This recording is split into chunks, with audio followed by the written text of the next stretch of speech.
May chance nga ba na matalo ng Black Frieza ang nag-iisang God of Destruction ng Universe 7 na si Beerus? So, hello guys, Ugok Anime PH nga pala. Ngayon nga, ang pag-uusapan natin ay patungkol nga dito kay Frieza at Beerus. Totoo nga ba ang sinasabi ng iba na kaya ng matalo ng Black Frieza form ni Frieza itong si Beerus? Ngunit bago nga tayo magsimula, ay mag-like na nga kayo sa ating video. Maraming salamat po! Bago nga natin ipag-compare ang dalawang karakter na ito, ay atin munang kilalanin ang bawat isa sa kanila. Magsimula tayo kay Lord Beerus. Si Lord Beerus ay kilala sa pagiging God of Destruction ng Universe 7, kasama nga ang attendant nito na si Whis ay nakaduty nga sila sa pag-maintain ng balance ng universe na kanilang sinasakupan. Ang bawat planetang nakikita nilang lumalabag sa kanilang batas ay kanila nga itong binubura sa universe na ito. Ngunit bukod sa pagiging God of Destruction ni Beerus, ay sobrang hilig nga ni Beerus sa mga junk foods ng planetang Earth. Dahil sa masasarap na pagkain ng planetang Earth, ay nakabuo na ang mga taga-Earth ng isang magandang connection dito kay Beerus.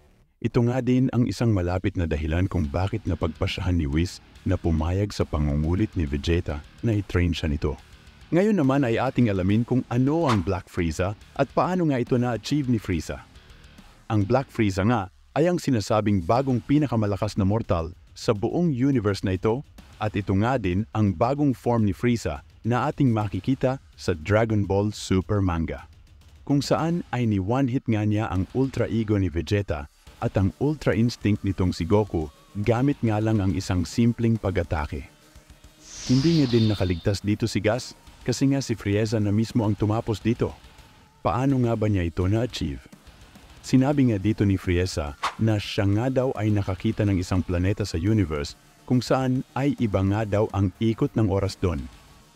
Ang tinutukoy nga dito ni Frieza ay ang Room of Spirit and Time or Hyperbolic Time Chamber kung saan ay nag-training nga siya dito ng halos 10 taon dahilan. Kaya nga siya ay nagkaroon ng bagong form na tinawag niyang Black Frieza. So after nga natin malaman kung sino sila Frieza at Beerus, ngayon naman ay oras na para malaman natin kung sino nga ba ang mas malakas sa kanila.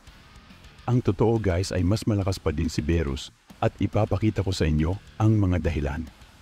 Una nga ay ang ilang taon na silang nabubuhay sa universe na ito. Si Frieza nga ay 70 years old na at na-achieve nga niya ang form na Golden Frieza ng halos 4 months of training.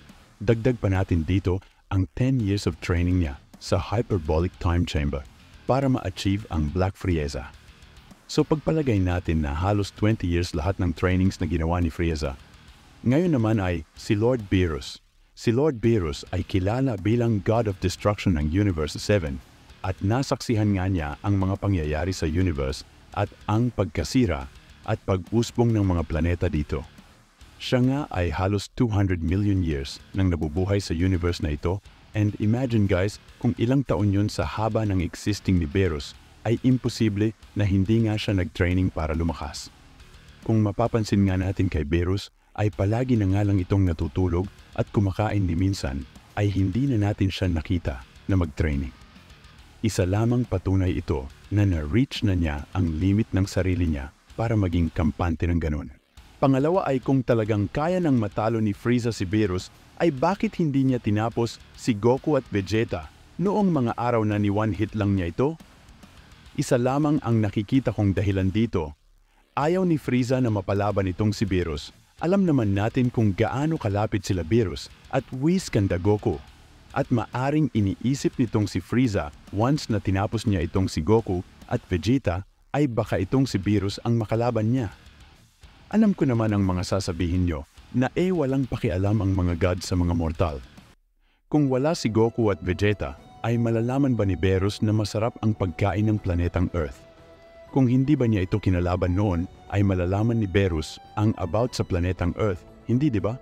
Kaya nga guys, isa ito sa mga dahilan. At isa pa na maaaring mapansin dito ni Beerus once na tinapos ni Frieza si Goku at Vegeta, katulad nga ng na-mention ko kanina, na ang God of Destruction ay ang nagme-maintain ng balance sa universe na kanyang nasasakupan.